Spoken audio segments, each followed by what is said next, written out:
I've worn the uniform. I've stood under mortar fire.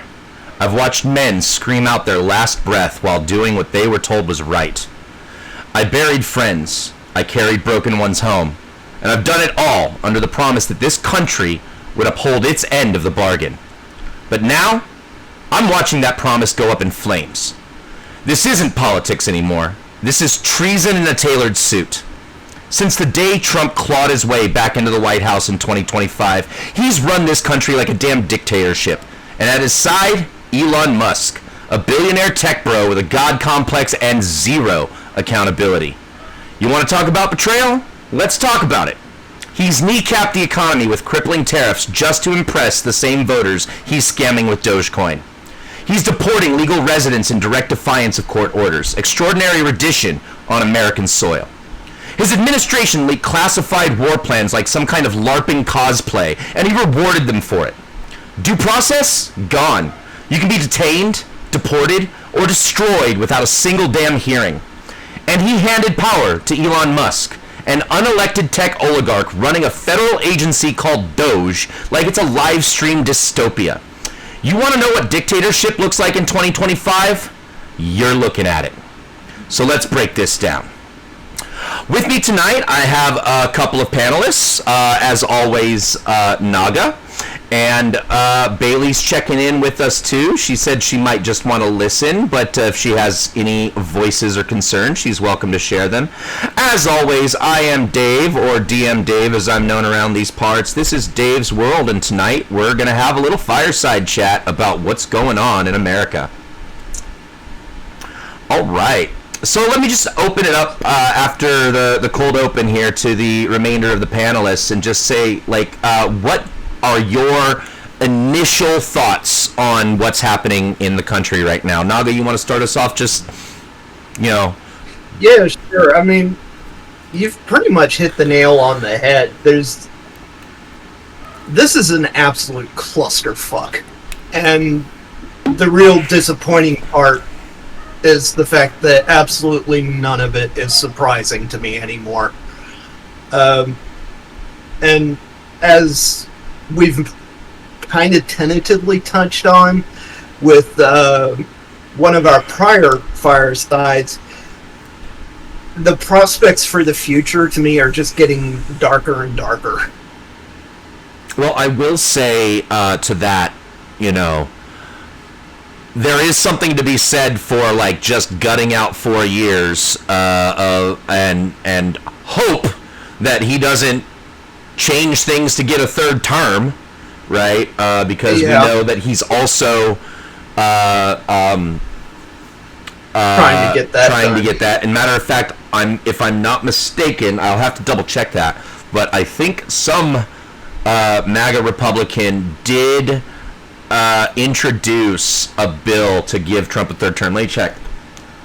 Bill. If I remember correctly, you are correct.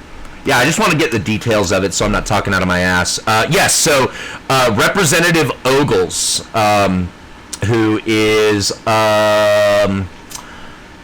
he is a representative of which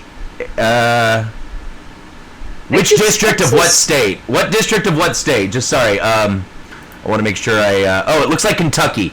Tennessee. Sorry, Tennessee. Eddie Ogles, congressman of the 5th District in Tennessee, has introduced a bill to amend the 22nd Amendment to allow a third term as office. That was in January. So he had barely taken office. He wasn't even in 100 days yet. And this freaking sycophant said, "Yep, let's just fucking throw out the Constitution and let Trump be king." That is,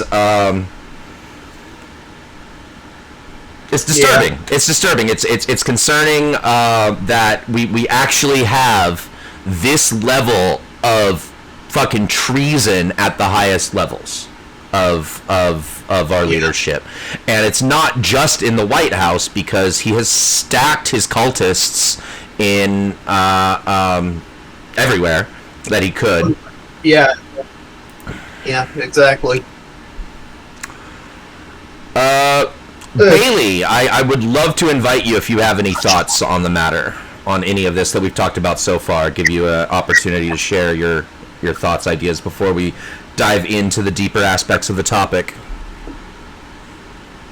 There's so much. Yeah, no, that's what I'm saying. Just initial thoughts, right? You know, the tariff thing is insane. Like, if you really think that's going to somehow lower prices for us, that's insane. That's insane. That scares me. And then more than anything right now, I think what scares me is if the stuff that's public knowledge that we know is public knowledge, what's happening behind the scenes? What's happening that we don't even know about yet? Well, right, and that even, we got a glimpse of that with the freaking White House bros and their little Signal mishap. The message chat that's got a reporter included in on it? Right, they started a group message chat on Signal and accidentally included one of the White House correspondents for, I want to say, NBC? Yeah, I think that it was NBC. And he didn't think it was, he said he didn't think it was serious until the bombs started dropping. He's like, he saw like attack plans about hitting Yemen, and then he's like, oh no, this can't be real. There's no way they'd actually be sending me this information. There's no way they're this fucking stupid about OPSEC. And then the bombs start dropping, and he's like, oh shit, they are this stupid about OPSEC.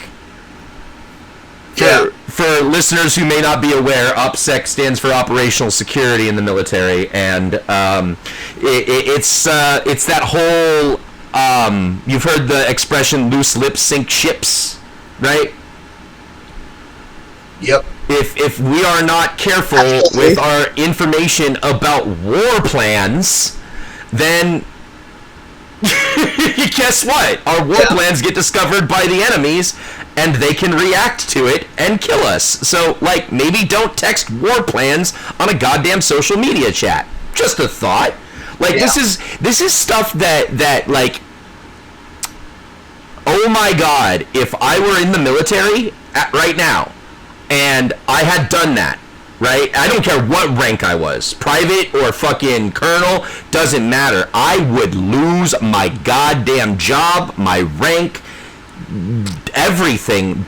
But doesn't happen for these guys. Why? Because they're appointed, right? They swore an oath to uphold the Constitution, but they didn't sign any contract with the military about operational security. Which, trust me, man, I read my contract, and the shit that is in there that you are agreeing to, you are basically agreeing to have zero fucking rights for the term of enlistment, right? Like, you have none. The military decides everything for you, and you are consenting to that by signing this contract and taking the oath of enlistment. So there's just no, what's the word I'm looking for? There's no accountability measures for these appointed officials doing this shit.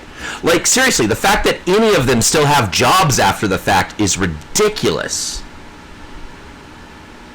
Yeah. Anyway, I mean, I think the attack was on, what was it, Yemen? I mean, you know, and not someone that could properly respond. I don't think that makes it better, dude. Yeah, I know. I mean, I realized as I was saying it sounds really bad, but that did sound really bad. Yes, it did. But my point being, I think you're saying at least it wasn't something that would kick off a massive scale retaliation, right? Yeah, exactly. But that's exactly that's still part of the problem, though, because that's because, soft targets are being chosen just because they're soft targets. Yeah. Which is murder. Yeah, which is pretty fucked up in its own right. Or on an international scale, a war crime. Yeah, I don't know the legality of the attacks on Yemen. I don't know enough about the reasons why they were attacking. Yeah. But I do know that there's a lot of unsatisfying things about the whole situation. Yeah. Right. Which was actually another thing that I was going to bring up, is that normally, if you hear about, the U.S. bombing a country or basically doing anything, you kind of get an inkling of an idea of why. With the bombing of Yemen, I've got no clue of why the fuck we're over there, what the fuck they did to provoke the U.S. Let me, you know what? Let me get a quick Google. Why did the U.S. attack Yemen? Let's find out. Why did the U.S. attack Yemen? What's the reason? What's the justification for all this? Why did the U.S. attack Yemen?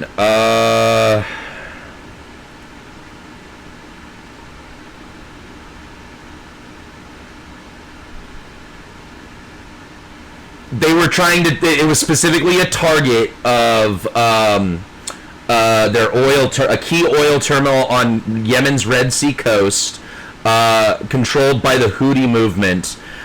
So it's just, we don't like this government that is in charge of Yemen, because this is like not that different than what was going on with Nicaragua and Kissinger and all that shit, right? Like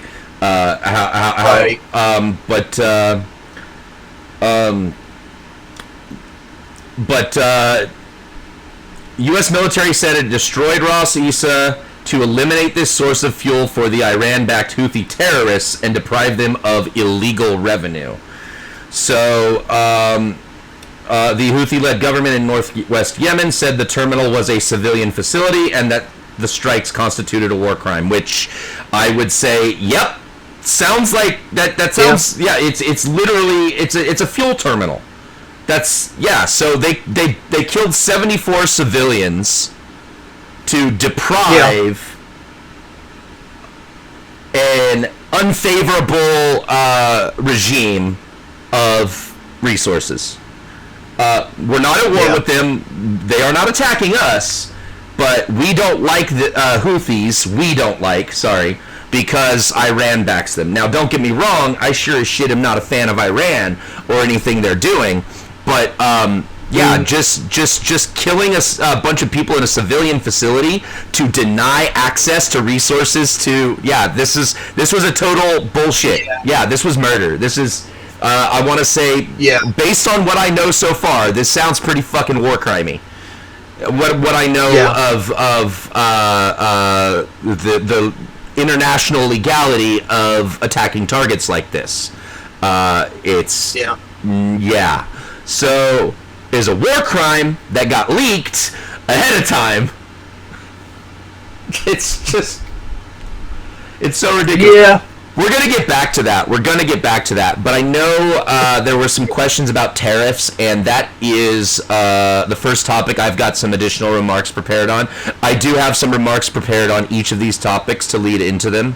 So let's go ahead and talk about tariffs. All right. What is going on with tariffs and why are they so destructive? Trump's tariffs crusade isn't America first.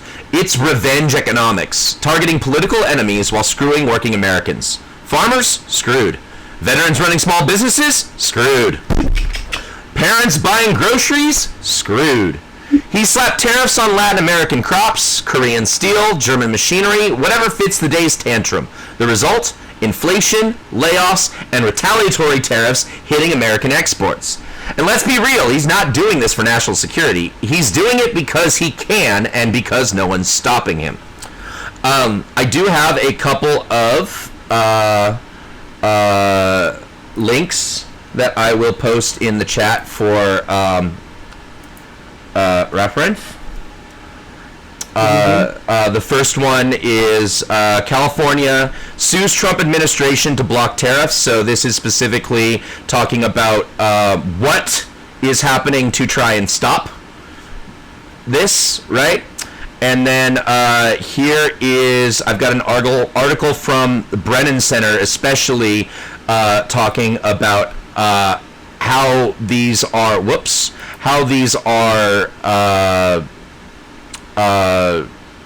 misuse of power specifically. So I'll put those in the chat for people to check out and or investigate on their own. So so this is the first article is from Reuters, just talking about California's lawsuit. California on Wednesday filed a lawsuit seeking to block U.S. President Donald Trump's sweeping tariffs on foreign trading partners, accusing him of abusing his powers and inflicting financial harm on the state and nation. And then, as I said, this article from the Brennan Center for Justice talks about how the president is misusing emergency powers, specifically how they are misuses. I'll take a look at that. Let's nope.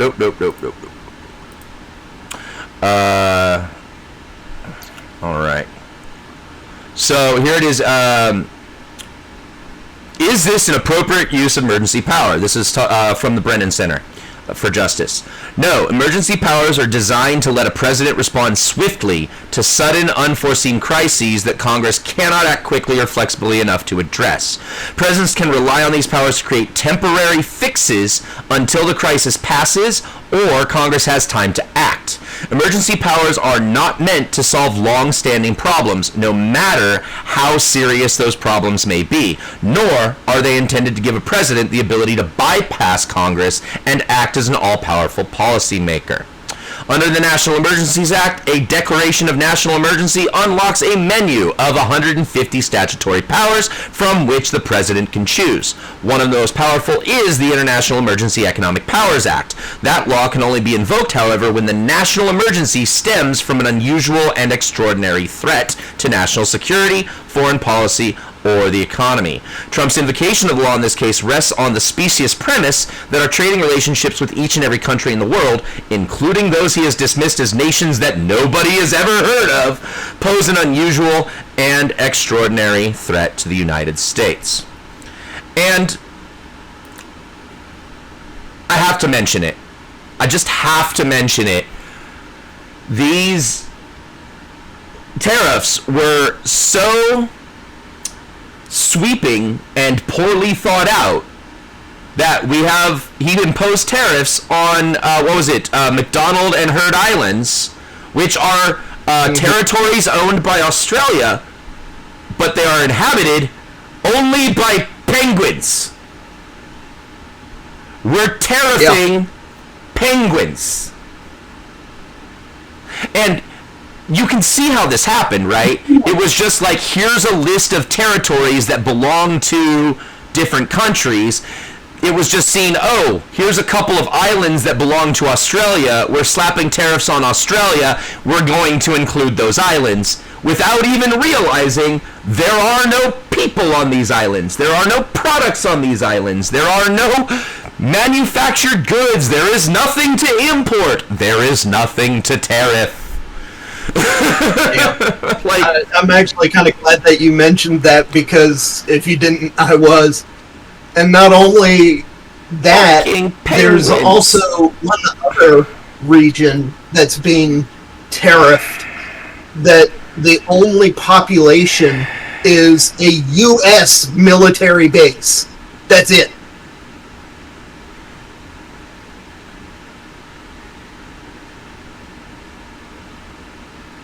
Yeah. I thought when I saw the thing about the penguins on Facebook, it was a joke. Yeah, I know. Like, I the same thing. I was seeing like all these memes and shit of like there were memes of like penguins holding protest signs, and I was just like, what is this? Can somebody explain this to me? Because like it had happened and like I had overslept and it was like 2 or 3 o'clock when I was catching up to the news, and I'm just seeing all these fucking memes, and I'm like, what is this about? And I looked into it, and I was like, are you fucking kidding me? Like, it's out of some, like, what's the word I'm looking for? Surrealism. It's the kind of thing that you might expect to see in, like, a Christopher Nolan movie, right? Like, shit's about to get weird.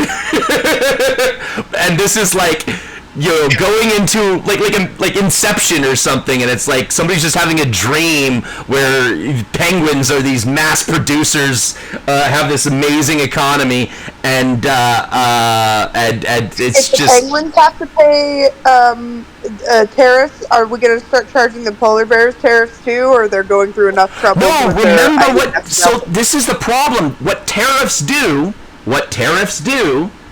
is increase the price that we pay when we import. That's what the tariff does. So it doesn't, even if the penguins were manufacturing shit, it wouldn't hurt the penguins. It would hurt us trying to buy penguin goods. It would make the penguins' goods more expensive for us.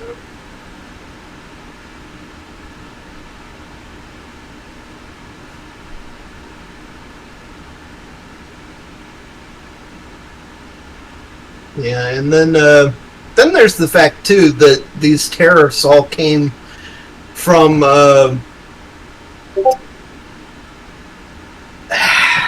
how to put this. The idea stems from an economist that the Trump administration is referencing that doesn't exist.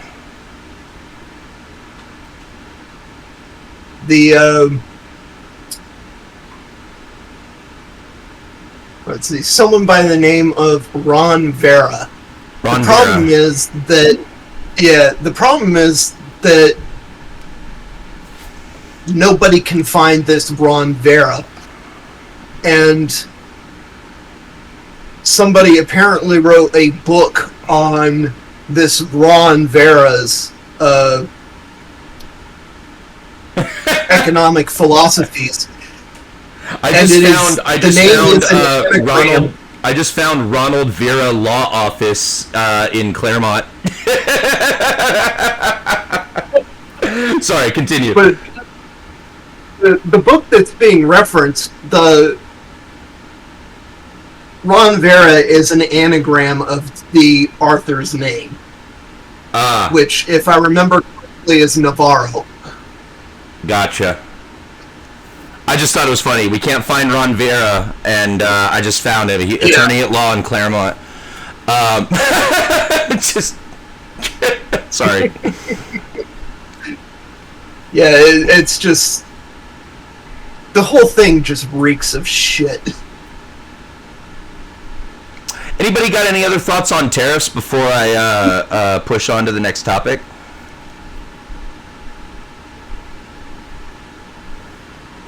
No. I mean, a lot of these topics overlap. We'll probably. Oh, go ahead. Sorry, Bailey. Go ahead. Not really, except for I hope that the people who voted for Trump understand that tariffs on Colombia mean if they raise their tariffs on us, your Starbucks is going to go from $7 a day to $25 a day. Just saying. No, again, it's our tariff on Colombia that's making the coffee more expensive. And honestly, that's not even that, you know, because I actually looked into this, like with the tariff on Colombia, where it's going to hit us the hardest. The largest import that we have from Colombia is unrefined oil. We import unrefined oil, refine it, and sell gasoline. So we will be paying more for the unrefined oil that we import and turn into gasoline. It's actually very interesting. I understand that oil is definitely the biggest one, but it's interesting in our everyday lives how many things come from Colombia that I don't think people understand. Most of the long stem roses that are grown Yep. for sale in the United States, we get from Colombia, especially if they're red colored. And Bailey would know this. She has worked in flower shops for well over a decade, right? You've been working in flower shops, yeah. Almost 20 years at this point. Yeah. We're going on 17 years now. I mean, yeah. So she knows her flowers, right? I also know coffee, and some of the best coffee you can get on the market is Colombian coffee. And if people start switching to other kinds of coffee, they're just not going to be as impressed. It's not the same. Spanish coffee is delicious, but it's not the same as Colombian coffee, and Americans are used to a specific standard. Americans are spoiled. This brings up one of the points that I was making offline when I was talking to Uncle Mike earlier today. And I'm saying this very sarcastically, or ironically, I should say, for context, but Trump is missing the deal that the authoritarian deal. The deal is we let you do whatever you want, and then you make shit better in the country, so we ignore the bullshit. That's how it worked in Germany, right? At least Hitler got the trains to run on time. And I'm not trying to advocate for any of this. I'm saying he's doing the one part, but not the other part. The part where the government actually takes care of shit, fixes the infrastructure, brings the economy out of recession, right? These are all the things that the Weimar Republic was able to do for Germany, which is why people were like, kind of just letting shit slide because their lives were improving, right? Well, I actually won a debate one time on the argument that Hitler was a good leader. Not that he was a good person, that he was a good leader. Oh, he was a good leader. He took care of his people like that. Right. He literally advocated for all the people who advocated for him. He was one with his people, but his moral values were horrendous. Right. So Trump has the horrendous moral values and the lack of leadership and the lack of being able to handle any of this. Like, man, planes are literally falling out of the sky because they defunded the fucking FAA. Like, what the shit? It's okay. Planes out of the sky falling. Like, it's literally the opposite. We don't even need the planes to be on time, President Hitler. We just need them to land in one piece. Like, I'm okay if the planes aren't on time. That's all I'm saying. And I don't mean that in a way that Hitler was good in any way, because Hitler was fucking awful. Right. But Hitler knew what he was doing to convince the people that were under him that they do a fucking terrible thing. Hitler did know what he was doing. He did know what he was doing. And that is a difference. It might be the difference that saves us, right? The ineptitude that we are experiencing, the leaked call or the leaked signal text chat, the attack on Yemen, right? These kinds of mistakes are the kinds of mistakes that will prevent an actual change in our government, right? If he can't get this shit together, then he cannot pull off his coup in 4 years. And I think that's where I wouldn't say our silver lining is necessarily, but definitely where where our actionable focus should be, right? The things that we can accomplish to step in the way of shit completely hitting the fan, right? Which might mean some of us need to step in the way of some shit. It's gonna suck. Yeah. But of course, too, I mean, this all assumes that Trump is actually going to live for 4 years. I mean, and frankly, between his dementia, his other health issues, No, I'm dude. surprised he's still looking. I read his. I saw. No. He had a physical, and his doctor said he's 6'3" and 245 pounds. I believe this. Yeah. Yeah. Oh He man. posted next to other people's picture who are the exact same height and weight who don't look anything like him. So here's the thing. I lost was about 45 pounds in 2024. So I lost some decent weight, and I think I might actually be lighter than the president now. I was at my most unhealthy.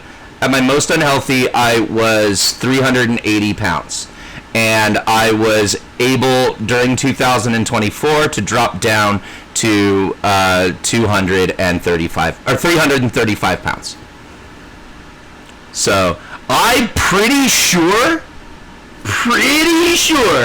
Trump is heavier than 335. I got a feeling. That is, I agree that is ridiculous that his doctor is saying those numbers. That's not what we're talking about right now. Well, right? sure. Real, or is that really what we're talking about right now? No, it's not really what we're talking about. I was just making a joke about Trump's health. And because, like, oh, he's not very healthy, he's pretty old, and I'm just like, oh no, he's fit as a fucking fiddle. Just talk to his doctor. I honestly just want him to last for the entire 4 years because JD Vance scares me a little. No, JD Vance, because I've heard this, right? I've heard this argument, and JD Vance doesn't scare me as much because he doesn't have the chutzpah to get people to do the shit that Trump can get them to do. Yeah. I don't think he has that. I don't think he could get that momentum that Trump can get. I feel like he has Trump's seal of approval, though. So because of that, all of the current Trump followers would fall in line. No. Does that make sense? I mean, maybe like your average Joe voter, sure. But the people in Congress and the Senate and the other fucking Republicans, the majority of the Republicans are like, nah, on this shit. The majority of the ones who are actually in office. As a puppet, and they're just saying nah right now. And I'm saying I don't think they'd be able to. I don't think JD Vance has the right stuff to generate the kind of following that Trump has generated. Okay. Yeah, honestly, I think that's one of the reasons why Trump chose him as VP is because he is so spineless. Yeah, he's oh god, he is so spineless. He is so spineless. And he's a yes man. He got him to be a yes man. And yes men don't get shit done. They don't. Yeah. No, not usually. Yes men are not driving the force, so to speak. Okay, so we definitely birdwalked on topics a little bit. Let me get to my next bit. I want to talk about deportations, particularly what happened to Kilmar Abrego Garcia and why Americans should care. So, Kilmar Abrego Garcia was a legal U.S. resident with American-born children. His deportation was illegally carried out after a judge explicitly ruled that he could stay. But ICE, under direct Trump oversight, deported him anyway, in violation of those judges' orders, to a prison in El Salvador known for torture and murder. When the Supreme Court said, bring him back, Trump's White House shrugged, oops, too late. That's not immigration enforcement. That is state-sponsored kidnapping. If it can happen to him, it can happen to anyone. Green card holders, naturalized citizens, hell, next they'll come for dissidents like you and me. I have a couple of articles I'm going to post again just for reference to the topic. The first article here is from The Guardian, and it talks, court denies Trump administration's appeal against order to, I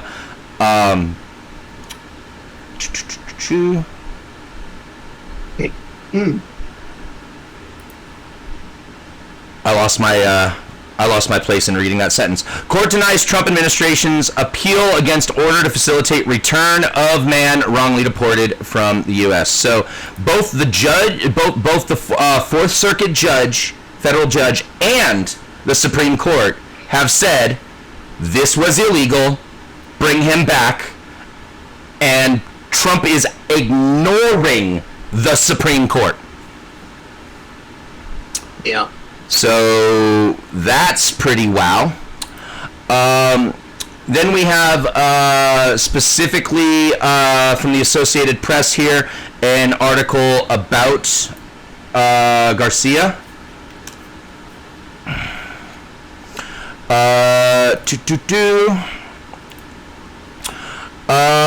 Here we go. The Abrego Garcia case pulls Democrats into the immigration debate Trump wants to have. Haha. So, for Democrats, it says, and I want to express, I am not a Democrat. I am not a Republican. I am NPP, no party preference. I genuinely believe that the parties are one of the biggest problems that we have in our process. But this is about due process. This is about fundamental American ideals such as due process, following court orders, preventing government overreach. For the Trump administration Republicans, it's about foreigners and gang threats and danger in American towns and cities. I actually, interestingly enough, I found this meme earlier today, or last night, before, and I posted it on my page. It was, and it's blowing the fuck up. A lot of Republicans have words to say. Here, I'm actually gonna... Can I do this in...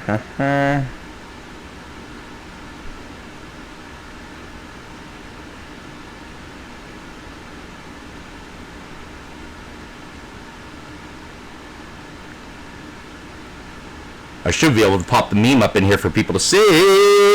Look at that. All right. Check that out. So, yeah, I got this meme that I posted on my page. Loved it. So, right-wing Star Wars fans, at some level, realize that throwing a wrongly accused man into an offshore mega prison where no one leaves is literally what the Empire does in Andor, right? And then check out the comments that I got. The comments are insane.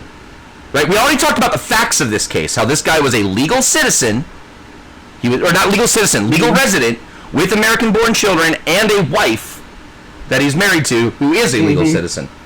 And then these are the comments I'm getting in my fucking post. Wrongfully, sure buddy, in quotes, wrongfully accused. Huh?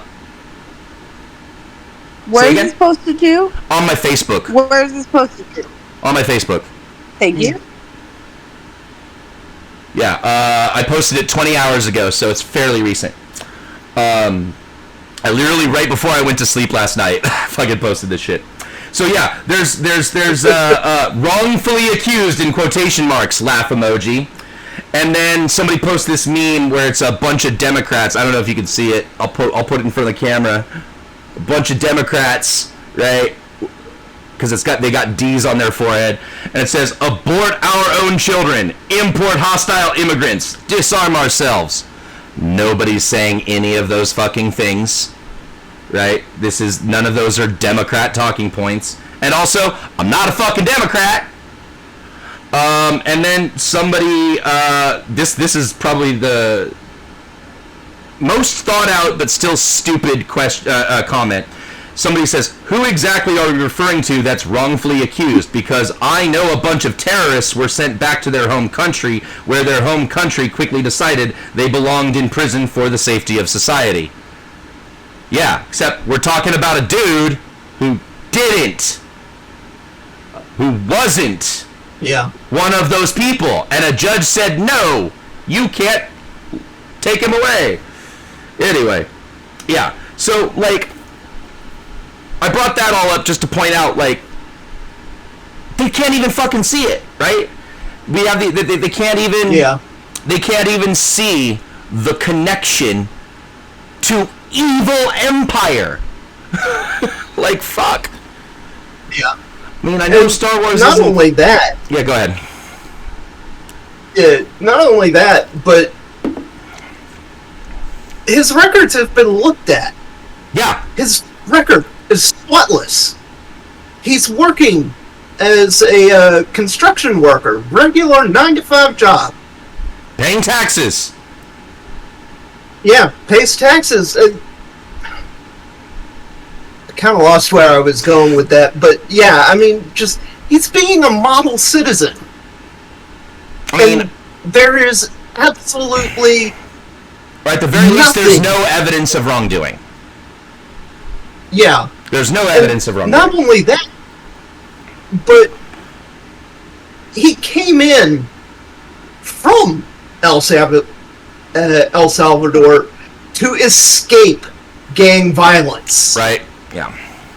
And this is one of the things that bugs me. This is one of the things that bugs me, because you get those conservatives who will get the talking points. It's like, we don't have a problem with immigrants. We just want them to come here legally. And here we have somebody who did it legally, and they're still like, nah, kick him the fuck out. So, like, the logic, it doesn't track. It doesn't stay. The goalposts keep shifting for what exactly they think is making America great right now. Yeah.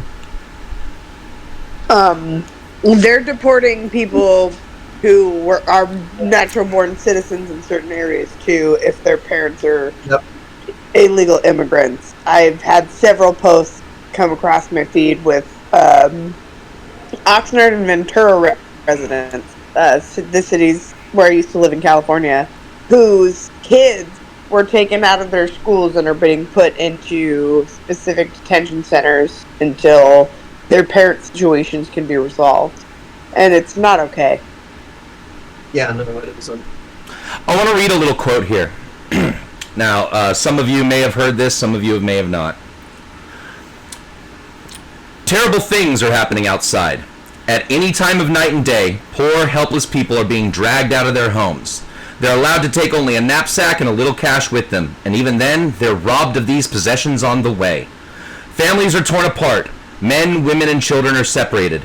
Children come home from school to find their parents have disappeared. Women return from shopping to find their houses sealed, their families gone. Anne Frank. That's from the Diary of Anne Frank. That was from Anne Frank's diary, because it sounded like something I've read before. That is from the Diary of Anne Frank. So, it's not a stretch. We are looking at the actions of a fascist dictatorship. These are the things that were happening in Germany in 1933 before shit hit the fan, right? So, our question then becomes, how do we avoid shit hitting the fan? And, again, just running with the metaphor, I think it means some of us are going to have to step in some shit. And step in the way of some shit. It's gonna hurt before it gets better, but if we don't step in front of the shit, it will hit the fan. All right. Yeah. Any other questions, comments, concerns about the deportation thing before we move topics? This has definitely been a really informative journey so far, I think. I guess my only lasting comment would be, can we figure out a way to petition all of our senators or our congress people to stop this bullshit? Because it's really breaking actual families apart, and it's not okay. And now, and here's my answer to that question. The answer to that question is yes and no. It really depends on where you live, and unfortunately, there are several states that are not backing their own people. One of the things I read yesterday was that you may have heard about the executive order that Trump issued that ended up firing thousands upon thousands of federal employees all across the nation. You heard about that one, right? Absolutely. It's one of the reasons it's really hard to get a state job right now. Yep. So, 31 of the states sued on behalf of their own citizens, right? The 19 red states that didn't sue, so they were not named in the lawsuit, didn't get their jobs back.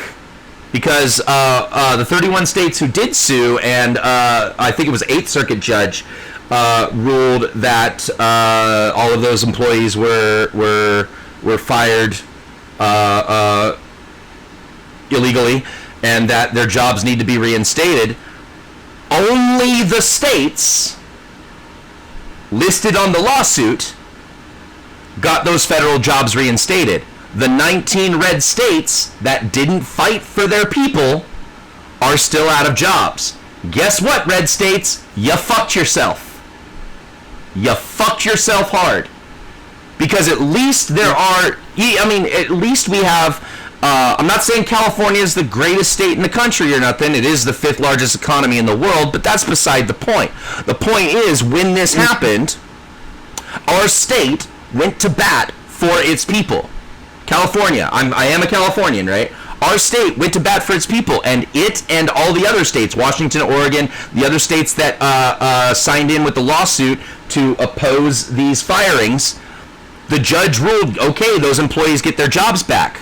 But the states that didn't show up to the fucking table didn't get their jobs back.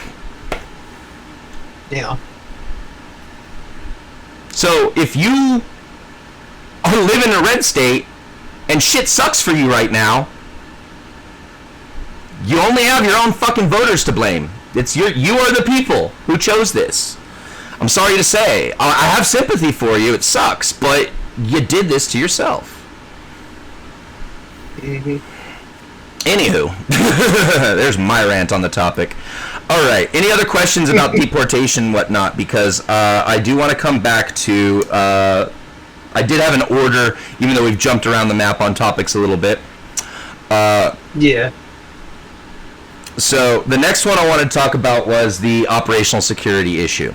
So how bad is the Trump administration's military incompetence? It's disgraceful, doesn't even cover it. Senior Trump aide posted active U.S. war plans on a...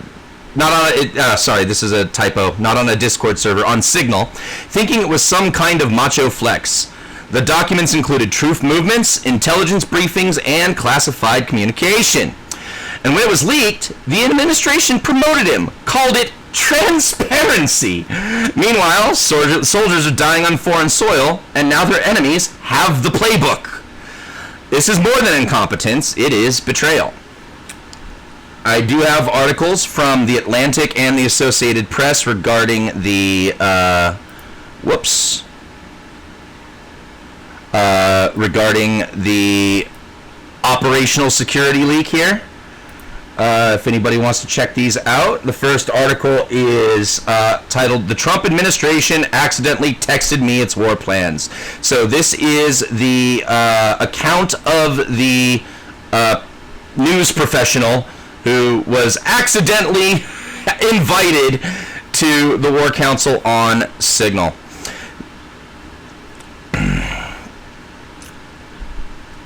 All right.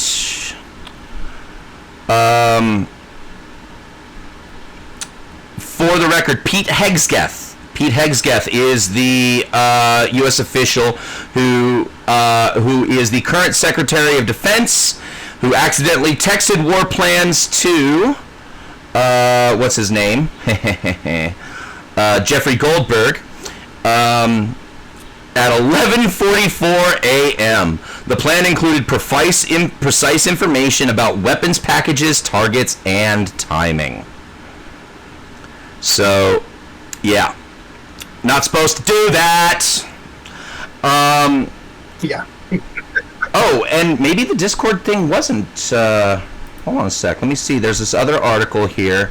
It says Trump official leaked war intel to a Discord group. I'm wondering if that's a typo or if there was another leak that I'm not aware of.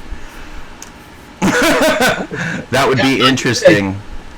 Yeah, I was about to say, hear about a Discord leak. Yeah, maybe that's the AP getting something wrong.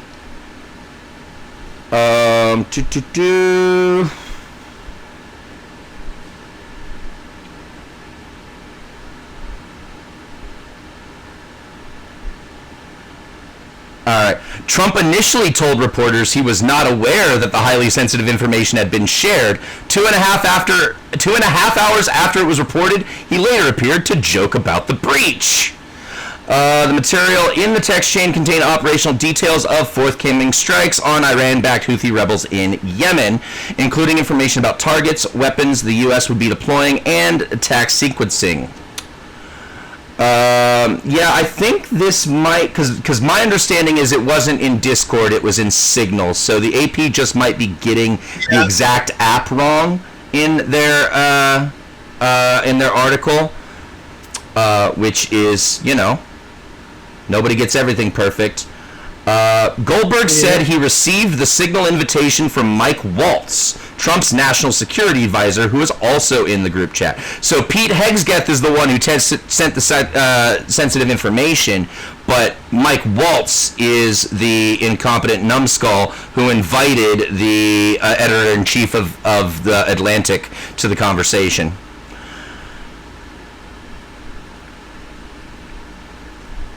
Okay.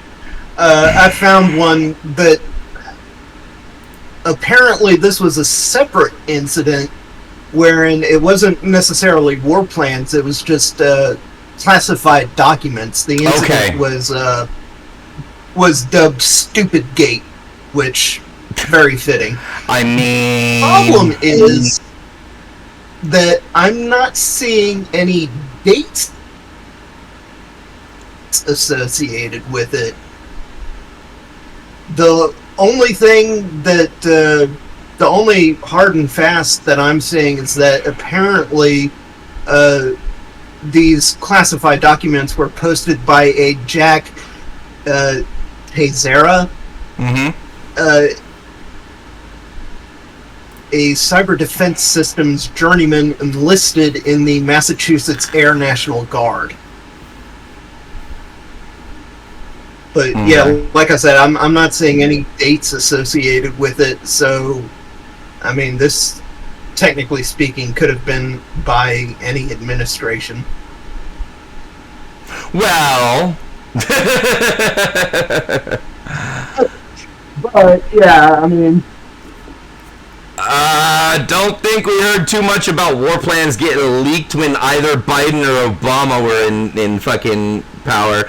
I do know. Yeah. Operational security was a little loose during the Bush era. I know because I was part of that operational security, and I know some things got.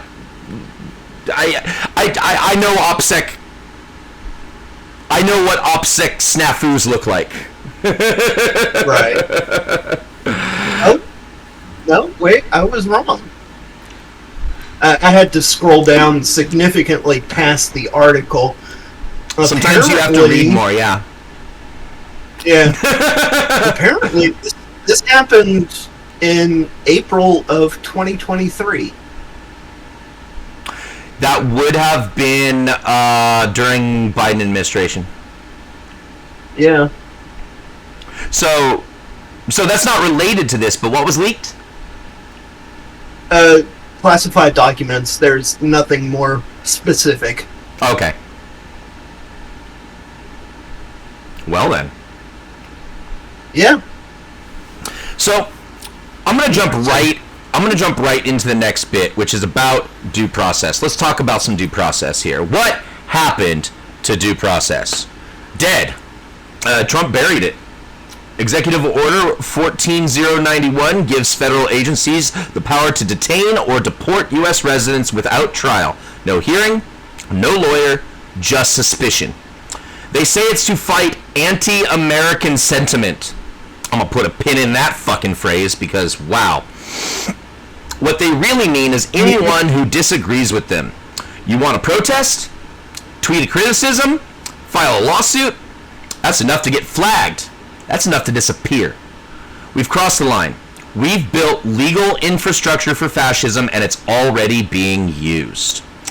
So here, my next article that I want to share with everybody is it's just a list and explanation of all of Trump's executive orders in 2025 so far. Let's see some of the shit, because I mean, you only hear about the ones that are really fucking things up, but there's a lot going on here. So this is a list provided by Holland and Knight, a law office in, it looks like multiple states. It looks like they work in multiple states. So Holland and Knight's public policy and regulation team members are actively monitoring and reviewing President Trump's executive orders and other actions. This chart provides brief overviews of the numerous orders published by the Trump administration.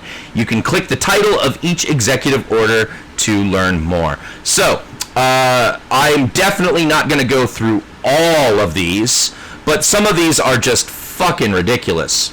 But if anybody wants to go to this link here and look at this chart and just it gives a it gives the title of the executive order, the date it was issued, and a short summary of each order. And then, of course, a link to the order itself that you can read the full order yourself. So some of these are like whatever, and then some of them are really fucking weird, right? So we've already talked about the tariff thing, right? Regulating imports with a reciprocal tariff to rectify trade practices that contribute to large and persistent annual United States goods and trades deficits. This executive order declares a national emergency due to the persistent U.S. goods trade deficits. So our goods aren't as good as their goods, and that's an emergency, is literally what this article is trying to say, which that's not a fucking emergency. Yeah. Combating unfair practices in the live entertainment market. This executive order addresses ticket reselling by directing the U.S. Attorney General and the FTC to enforce competition laws and promote transparency in the concert and entertainment industry. They give a shit about concert tickets. That is such an important thing for us to be focused on right now. I know, right? I know it's not, but as someone who loves to see live shows, I'm kind of excited about it. And at the same time, like, that's what they're telling us. What are they hiding? Right, right. Here's what. Modernizing payments to and from America's bank account. This executive order mandates the transition from paper-based federal payments to electronic transactions to improve efficiency. So, trying to get rid of paper money.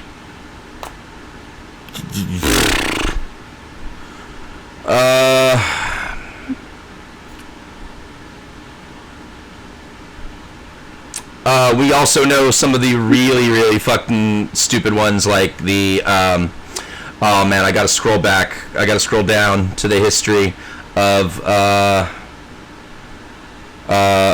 where they tried to declare everybody a woman. Because they don't,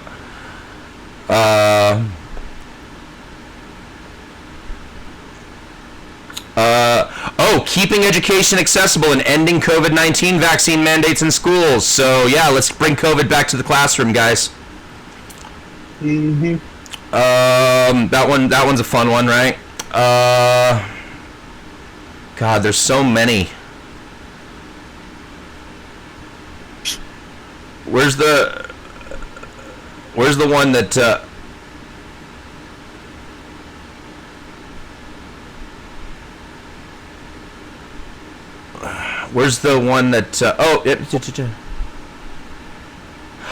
Here we go. Ending radical indoctrination in K through 12 schooling. This executive order emphasizes the importance of schools providing a patriotic education that fosters admiration for American values.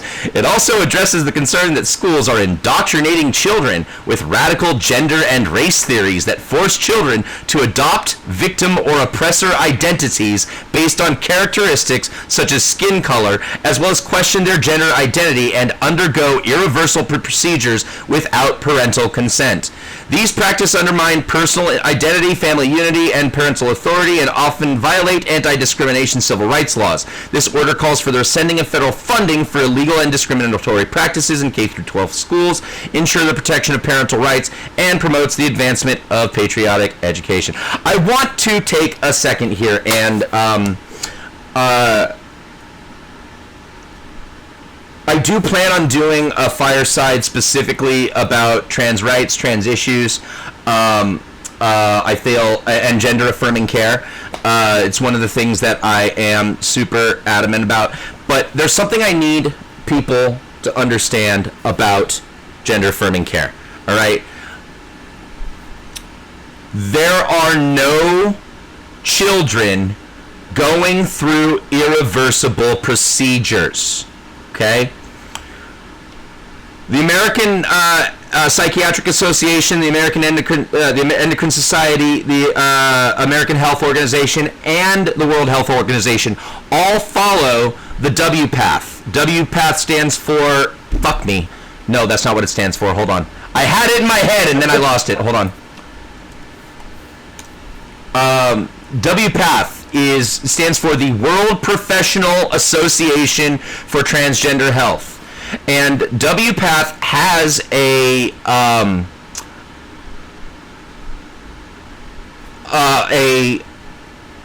set of stages based on development that it recommends treatment at certain stages.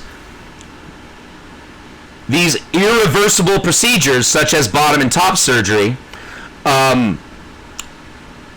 you cannot get bottom surgery until you are 18. So there are no genitals being mutilated to children. You have to be 18 according to the W path in order to get bottom surgery. Now, top surgery is given to cisgender people all the time, right? It's not unusual or out of the realm of normality for somebody who is 15, 16 years old. Maybe they don't have a whole lot up top, and that kind of gives them a little bit of a complex because, you know, all of the ladies in their grade all kind of like have bigger boobs and they're still A cups. They might get top surgery for a breast enhancement. Or I actually had a friend in high school whose tits were so huge she had to have a double reduction, right? At like 15 years old, her tits were so big she had to have them reduced, right?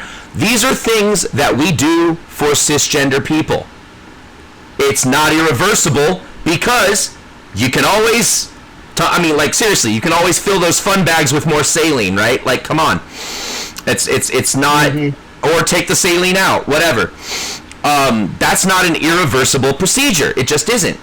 Then we come to hormone treatment or puberty blockers, right? These things are not irreversible.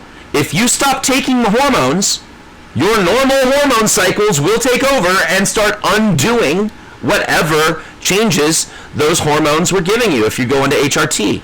Puberty blockers. We give puberty blockers to children with precocious puberty all the time.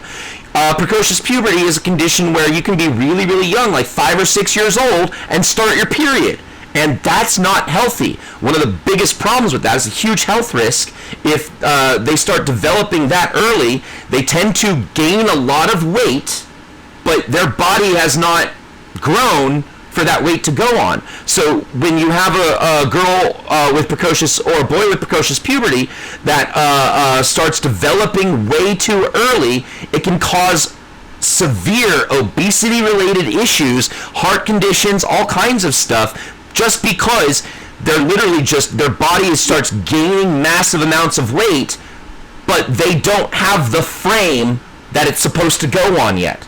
This is called precocious puberty, and we give puberty blockers, right? That's where puberty blockers came from. We didn't start giving them to trans children until after we already knew that they were safe to give to cis children.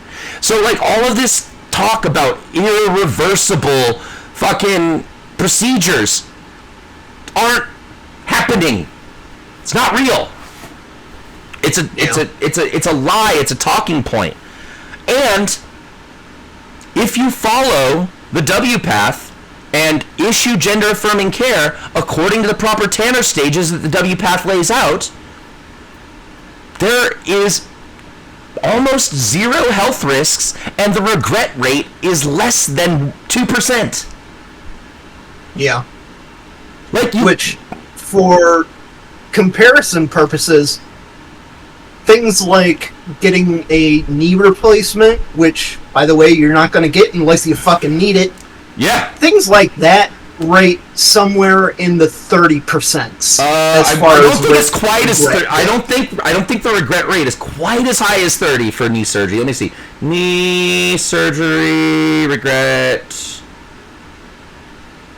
Yeah, it was a whole list of things that I saw, okay. And some were as low as like estimates. Yeah, the estimates for regret rate for knee replacement surgery, also known as total knee arthroplasty, ranges from 6 to 30%.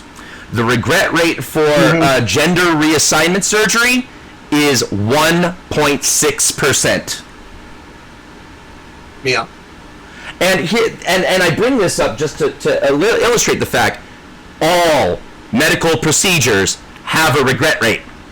All of them. Yeah. Even medications have a regret rate. But the regret rate is so low on these treatments. I wonder why. Probably because the ones that don't get them die. Because the number one threat to somebody who is experiencing gender dysphoria is self-harm. Yeah. So, I don't know, at least let the kids live long enough to figure their life out? I don't know. Just a thought. Yeah. Definitely went on a tangent since we were talking about due process, but we got into some of those executive orders, and I didn't get down to the one. But I know everybody knows which one I'm talking about. The one that was like written by ChatGPT and defines man and woman, but the way they define it, they define it as what your gender is at conception, and everybody's gender is neutral at conception. Yeah. Because it isn't until you start getting hormones that start turning things into things. Yeah.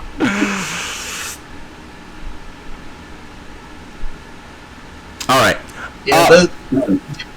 Go ahead. I was just. It still boggles my mind that ever happened. Just. It's fucking embarrassing. All right.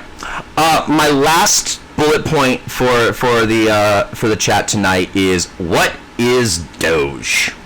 Let's talk about Doge. What is Doge, and why is Elon Musk involved in the government? Doge, the Department of Government Efficiency, is Trump's idea of innovation. In reality, it's a shadow regime with Elon Musk calling the shots. This unelected billionaire now decides what media is credible, which federal agencies get money, who gets government contracts, which employees are fired for inefficiency, read disobedience. He's using X, as a government communications tool, blending propaganda with actual directives. This is techno-fascism. And the worst part, there's no oversight. None. You didn't vote for Elon Musk. You never got a say, and yet he's deciding the rules. We've gone from we the people to we the users. The Constitution doesn't say all men are created equal unless Elon doesn't like your tweet.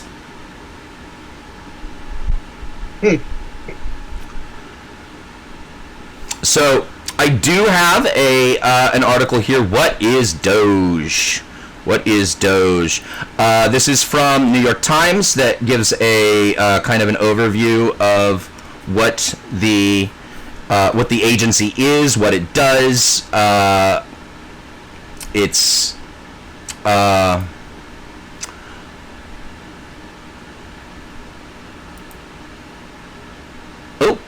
maybe that's a bad link. My bad. Okay, bad link. So we'll go to my other article from The Guardian here. Nope. Oh. Doge is the cryptocurrency that everybody was obsessed with a couple years ago. Yes. Well, that's where it started. Doge is Musk's crypto, right? And then when because he thinks it's a funny sense of humor thing, he named the agency that Trump gave him after the coin, right? After the meme coin. I was mostly making a joke, but I do think it's funny about the correlation there. It's not just a correlation. That's why he did it. It's real. Yeah, that's why he did it. Like this is all above board. That is the reason. That's why he named it the Department of Government Efficiency, just so it would spell Doge. Ridiculous. So, a lot of critics are calling Doge government by Twitter. What do y'all think?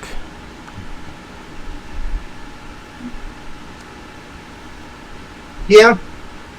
It's not called it's called X. I will dead name that fucking website all goddamn day. Yeah, for real.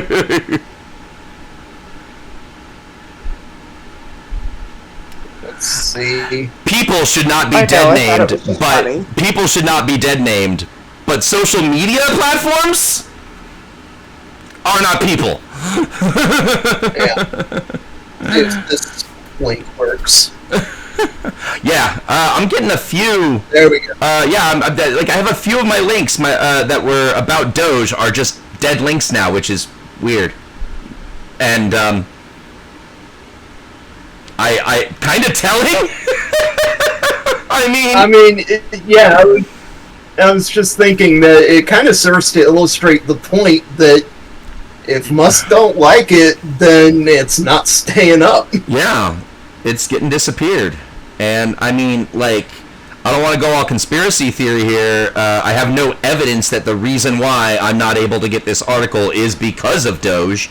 But, you know, you could just imagine Doge just going through Google with search terms that have Doge in it and just shutting those fucking things down. Like, not saying that's what's happening, but yeah, it certainly would not be surprised. All right. Any final thoughts that anybody has before I get into my closing statement? I think we've covered most of the topics, and I really would love to get into this more if we could get more people into a chat like this. Tonight didn't seem to be the topic that a lot of people wanted to share in, but I feel like we still got some good info out. Maybe some people will be a little bit more educated after watching us.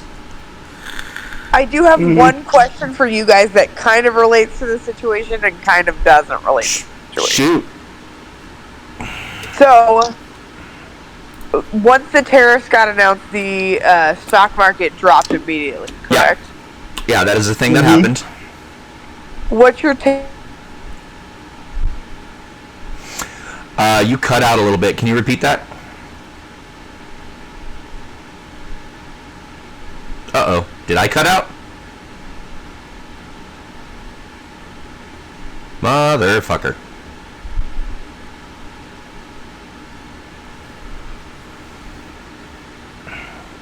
Well, shit. Let me just wait for my connection to improve or whatever's going on here.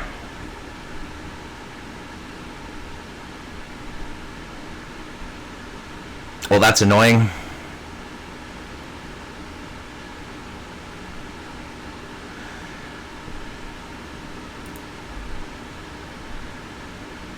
Let me see.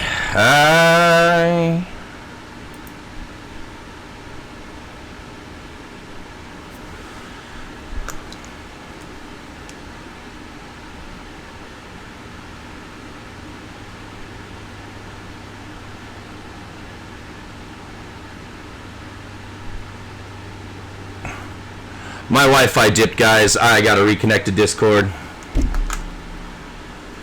Okay.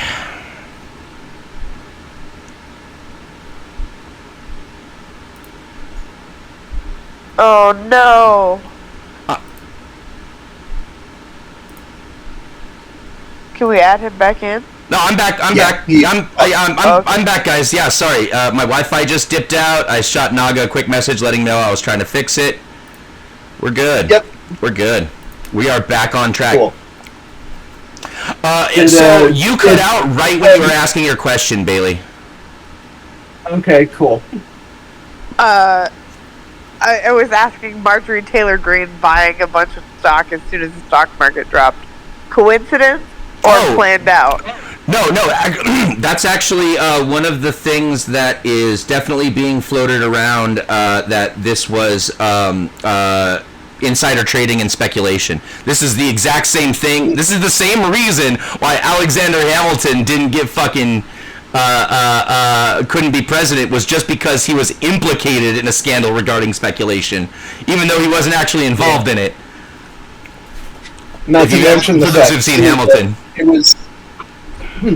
It was soon after everybody bought up their stocks that Trump announced that 90-day stay on the tariffs, which caused the stock market to rebound at least a little bit. Yep, exactly. No, totally. This is definitely like insider trading, but here's the fucked up part, and it's totally legal because I can't remember. I'd have to let me look it up.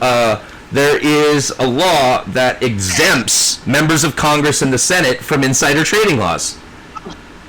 That's disgusting. Martha Stewart has to go to jail, but Marjorie Taylor Greene can't go to jail for that. Nope. Wait, let's see. Let me see if I can get the exact law. Congress exempt from insider trading.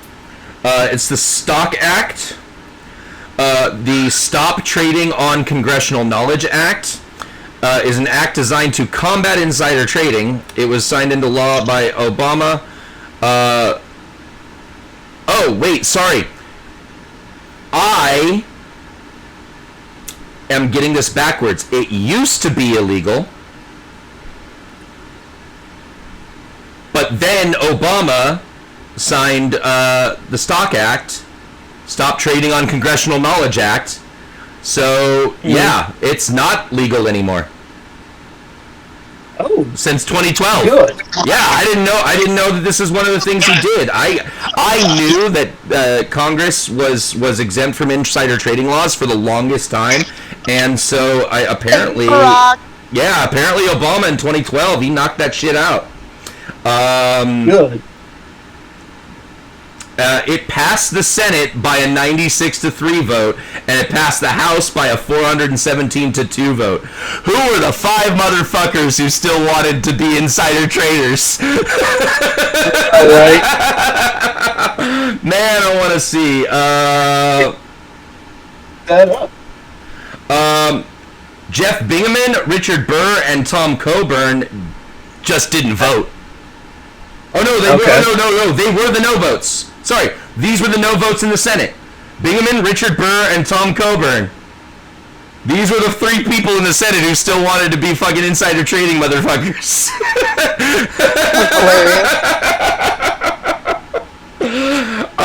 Okay, but the answer to your question is, according to the Stock Act, yes, this could still be a crime. So, Good. I'm sure nobody's going to do anything about it, just like the time that she was vaping in a theater.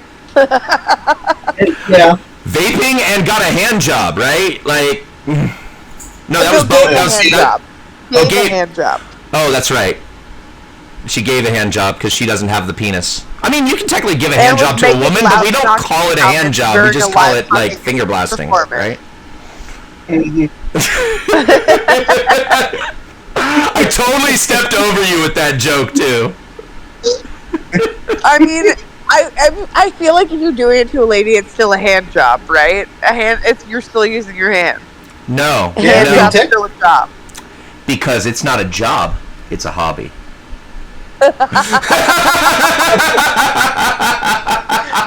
Alright.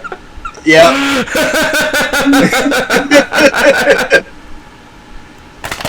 Oh, I just knocked my headphones off. Oh, man.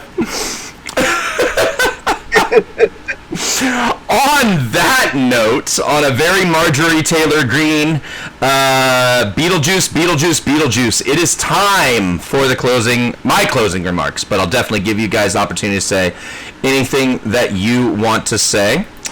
Uh-oh, wrong tab. The other wrong tab.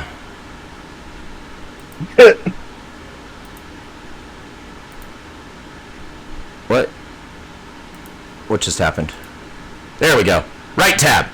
All right. See, I try to write shit, but, like, because I am a writer, but that doesn't mean I memorized my shit in the hour I wrote it. All right. So in closing, this isn't just a moment in politics. This is a turning point in history. We're living under a regime that is rewriting the rules, erasing the law, and dragging this country toward dictatorship under the banners of efficiency and greatness. I took an oath to defend the Constitution against all enemies, foreign and domestic, and that oath has no expiration date. I think that enemy would be a president with a God complex, a tech billionaire with a fascist streak, and a mob of cowards too scared to stand up. But here we are. We're not just angry, we're wide awake. And we will not be silenced. Raise your voice. Raise hell. Because the next name they disappear might be yours. 4 hours. Honestly, I keep making content like this. I expect to be on a list somewhere at some point. No, yeah. Yeah, I would not be least bit surprised We if might I have were. to come up with code names for the people we're talking about. I mean, y'all are already using code names. I know Naga and Bailey are not your real names. I'm the only one using my real name up in this bitch. I make code names for Trump, like Felon 46. Yeah. Like just words so that we don't pick up the keywords that might be listening to by the NSA agent checking in on Sputter. Exactly. I mean, who knows? It seems like a stretch, but a lot of these things seemed like a stretch several years ago. 20 years ago, yeah. They seemed like a stretch 4 years ago. Like, seriously, yeah. I kind of thought January 6th was going to be the last. But then again, I thought when Trump made fun of the disabled reporter, that would be the end of it. I thought grab him by the pussy would be the end of it. There are so many things where I was like, there's no way he's going to bounce back from this. And he still has. Yeah. So, I have been wrong about what Trump can get away with for 8 years. 26. Well, let's go back to 2015 when he 2015 when he first announced his candidacy. So it's been a decade of this bullshit. Yeah. God damn, it's been a decade of this bullshit. Yeah, I know. 4 more years. 4 more years. Yeah. All right, y'all. I don't have a whole lot more to say about the topic tonight. I think we covered a lot, but I'm gonna say goodnight to the audience, and if y'all have any final words, if anybody has anything to plug, By all means. Yeah, I think you hit it on the head. The only way that this shit stops now is if the people raise hell. So, whatever you do, don't stay silent. I mean, just fucking be heard, and, you know, even if you don't feel like you're accomplishing anything, I mean, honestly, you may not. I feel much the same about myself as far as how much I actually, you know, get done, but at least in 50 years' time, you can say that you fought. That you didn't go silently. I'm tired, man. I've been fighting since 2002, man. Yeah, I know. On a lighter note, you can purchase Dubby with the code Sputter, yes. Coupon code Sputter, yes. Coupon code Sputter. Yeah. Go to dubby.gg and get 10% off your order with coupon code Sputter. Also, if you want to support Dave's World, you can join the Dave's World Patreon. And I am working on getting more benefits to the different levels for the Patreon supporters. So keep an eye on that. And please smash that like and subscribe button. It takes you just a second, and it means worlds to us for the algorithm trying to get this show off the ground. So please like, subscribe, share this shit, because we're going to keep going. We're going to keep going. Every week I'm going to be here talking about something. At least Not until the only government... that, but it's not always going to be political stuff. Sometimes it's going to be fun stuff. And on top of that, Dave does a whole catalog of different shows that are non-related to Fireside Chat that you should check out as well. Yes, thank you. We've got the both season 1 and season 2 of Cyber Nights are available on the playlist in Sputter Media. And right now, I am. I know I've said this so many times, but I am almost done. Sort of almost done with the editing process for episode 2 of Madness of the Multiverse. Unfortunately, that episode ended up being super complicated because there were some corrupt files, there were some breaks in the recording, and I had to smash it all together, uncorrupt it, and then our good friend Cindy here in Dave's World is going to be taking over as our video editor for these things. So yeah, she's gonna just like dress it all up nice and neat and make it look all awesome. I purchased editing software and gave her my key so she can just use professional software to make our shit look good and make her own shit look good. It's a nice little symbiotic relationship there. So Cindy is now helping me out with the editing process for MOTM and for, well, what will be Marvel 5e when we get that going. Yep. And if we can get the whole gang back together, or enough of the gang back together, I would love to do a Cyber Knights Season 3. I've got 2 of the Cyber Knights here with me right now. So, like, if y'all are interested, I know we were talking about that in chat the other day. It's a matter of making it work at a time that everybody can get together, right? Yeah. That's right. always the problem. That is always the hardest part. Yeah. The bane of every TTRPG's existence is fucking scheduling. Yeah, yeah. But if we can get past that hurdle, then yeah, we're definitely down. Fantastic. All right. Well, thank you everybody for listening to us tonight. It's been another Friday Night Fireside, and join us next week. I promise next week we'll have something a little less serious to talk about. I've been trying to alternate specifically, like 1 week we do like shit that's happening in the world, and then 1 week we do some entertainment shit. Right? I've been trying to back and forth those. So it's not all doom and gloom every fucking week. Yeah. Have a good night, everybody. Take care, y'all. Bye.